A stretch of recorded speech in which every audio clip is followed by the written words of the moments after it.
भारत नेपाल के बीच जो भी संबंध हैं, बहुत मधुर संबंध रहे हैं, दशकों से रहे हैं, सदियों से रहे हैं। लेकिन अब उस संबंध में, उन रिश्तों में कड़वाहट घुलती हुई नजर आ रही है। खास करके जिस तरीके से पिछले दिनों भंसार शुल्क लागू किया गया, जिस तरीके से वहां पर जवानों की तैनाती की गई, जिस तरीके से सीमा पर कड़ाई की गई, सख्ती की गई, उसके बाद से भारतीय खेमे में काफी हलचल है। भारत के व्यापारी भी काफी नाराजगी जता रहे हैं और साथ ही नेपाल के सीमावर्ती इलाकों के व्यापारी हैं, जो आम नागरिक हैं, वो भी बहुत ज़्यादा सख्ती से जो असंतोष है वो उभर रहा है उनके बीच में। तो अब भारत की तरफ से भी ये प्रतिक्रिया देखने को मिल रही है। वहाँ पर अब भारत के बड़े बड़े अधिकारी पहुँच रहे हैं, सीमावर्ती इलाके में पहुँच रहे हैं और नेपाल के इस रुख को कैसे करारा जवाब दिया जाए, किस तरीके से जो सीमा पर हलचल बढ़ रही है उसका जवाब कैसे दिया जाए, ये सब कुछ समझने के लिए और भारत की तरफ से प्रतिक्रिया देने के लिए लगातार, चाहे वो किशनगंज का इलाका हो, अररिया का इलाका हो, वहाँ पर पहुँच रहे हैं। जो मुख्य सचिव हैं प्रत्यय अमृत और जो डीजीपी हैं विनय कुमार, वो भी पहुँच रहे हैं और साथ ही अब पहुँचे हैं वो सुपौल के वीरपुर इलाके में। वहाँ पर उन्होंने मीटिंग की, तमाम अधिकारियों से, जो आला अधिकारी हैं उनके साथ बातचीत की और बड़े फैसले लिए गए हैं। तो क्या आने वाले समय में भारत नेपाल के बीच में ये जो तल्खी है रिश्तों में वो बढ़ेगी? क्या वाकई सीमा पर जंग जैसे हालात हो रहे हैं? क्या वाकई नेपाल जो कुछ भी कर रहा है उसका करारा जवाब देने का समय आ गया है? सब कुछ जानेंगे आज की इस रिपोर्ट में, तो इसे आखिर तक जरूर देखिएगा। नमस्कार, मैं हूं डॉक्टर सुरजीत सिंह और आप देख रहे हैं YPN बिहार झारखंड। अगर आपने अभी तक इसे सब्सक्राइब नहीं किया है तो सब्सक्राइब कर लीजिए और अगर आपको ये वीडियो अच्छा लगे तो लाइक कीजिए, शेयर कीजिए और कमेंट जरूर कीजिए।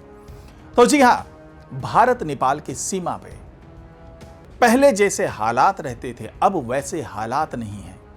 सख्ती बढ़ा दी गई है, 6 गुना ज्यादा जवान वहां पर तैनात कर दिए गए हैं नेपाल की तरफ से।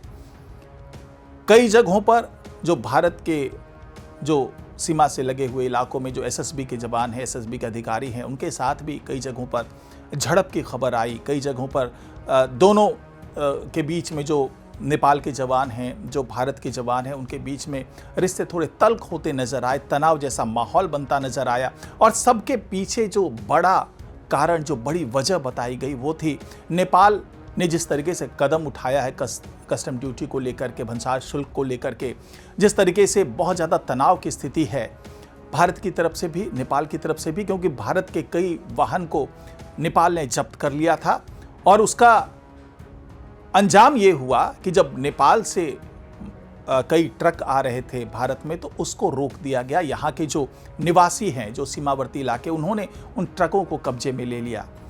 अब जब सुलह सफाई की बात आई, दोनों तरफ जब तनाव बढ़ने लगा, जब भारत के वाहन जो जब्त कर लिए गए थे उसको छोड़ा गया, तब जाकर के हालात नियंत्रण में आया। जो तनाव वाले हालात थे उसको खत्म किया गया। लेकिन जिस तरीके से लगातार यहाँ पर चीजें चल रही है उससे अब एक बड़ा संदेश देने की बारी है भारत की तरफ से, क्योंकि जो सीमावर्ती इलाके के लोग हैं उन्होंने पीएम मोदी को चिट्ठी लिखी कि भाई इसमें आप जवाब दीजिए, नहीं तो हालात और खराब हो सकते हैं। जिस तरीके से नेपाल मनमानी कर रहा है, अंतर्राष्ट्रीय नियमों की अवहेलना कर रहा है, उल्लंघन कर रहा है, उससे अब हालात अब बेकाबू होते चले जाएंगे, क्योंकि इसका असर भारत के सीमावर्ती इलाकों में रहने वाले व्यापारियों पर भी पड़ रहा है। भारत के साथ जो व्यापार होता रहा है भारत और नेपाल के बीच में, उस पर भी असर पड़ेगा और कुल मिलाकर के इधर के भी नागरिक व्यापारी और उधर के भी नागरिक व्यापारी गुस्से में हैं, आक्रोशित हैं। तो भारत की तरफ के जो व्यापारी हैं, नागरिक हैं, उन्होंने पीएम मोदी को इस मामले में हस्तक्षेप करने के लिए कहा और यह माना जा रहा है कि अगले महीने खुद गृह मंत्री अमित शाह इस इलाके का दौरा करेंगे।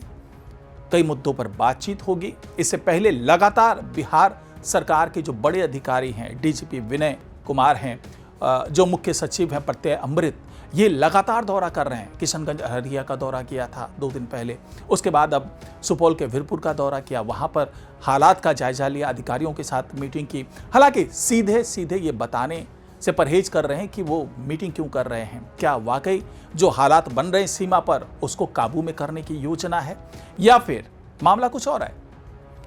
तो वो बार बार ये कह रहे हैं कि जो बाढ़ को नियंत्रित करने की बात है। बाढ़ के कारण जो हमेशा नुकसान होता रहा इस इलाके में, उस पर कैसी व्यवस्था है, कैसी तैयारी है, उसको थोड़ा सा देखना है, जानना है। इसके अलावा जो भी तस्करी का मामला है, जो घुसपैठ का मामला है, उसको कैसे रोका जाए, उस पर बात करनी है। और जो अमित शाह निर्देश देकर गए थे उसका पालन कैसे हो, घुसपैठियों को कैसे रोका जाए, अवैध जो निर्माण हुए पड़े हैं सीमांचल इलाके में उसको कैसे ख़त्म किया जाए, नो मेंस लैंड में जिस तरीके से गतिविधियां चल रही है, जो फर्जी आधार कार्ड बनाए जा रहे हैं, जो जाली नोट बनाए जा रहे हैं, फर्जी जो जन्म प्रमाण पत्र, निवास प्रमाण पत्र बनाए जा रहे हैं, उस पर कैसे अंकुश लगाया जाए। ये तमाम चीज़ें हैं जो अभी जो अधिकारी हैं वो कह रहे हैं कि इन सब चीज़ों पर हम लोग कार्रवाई कर रहे हैं और इसको ही लेकर के हम लोग आगे बैठक कर रहे हैं और अधिकारियों से बातचीत कर रहे हैं। लेकिन इसके पीछे का संदेश कुछ और है।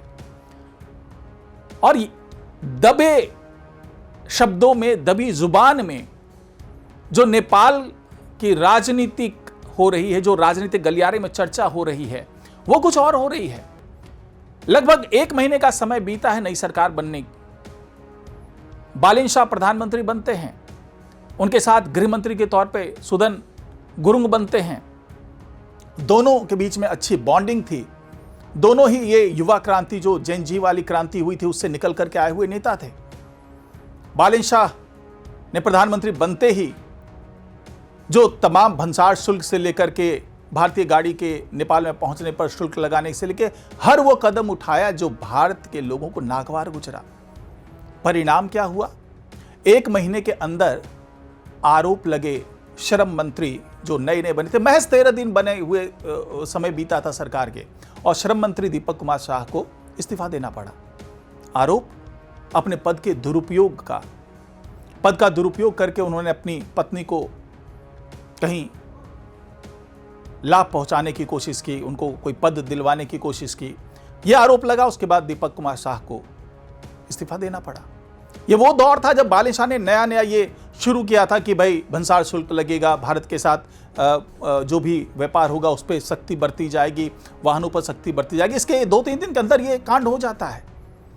बात और आगे बढ़ती है जब मधेशी सांसद लोग जो हैं नेपाल के, उन्होंने आवाज उठाया, गृह मंत्रालय को घेरा, गृह मंत्री से मुलाकात की, सब कुछ हुआ, जम करके धरना प्रदर्शन हुआ और मधेसी सांसदों ने कह दिया कि भाई अगर ऐसे हालात बने रहे तो मामला और खराब हो सकता है, क्योंकि इंडिया के साथ में उनका रोटी बेटी का रिश्ता है, सदियों से ये रिश्ता चला रहा है। ये वो दौर था जब माता सीता का ब्याह यहां अयोध्या के भगवान राम के साथ होता है।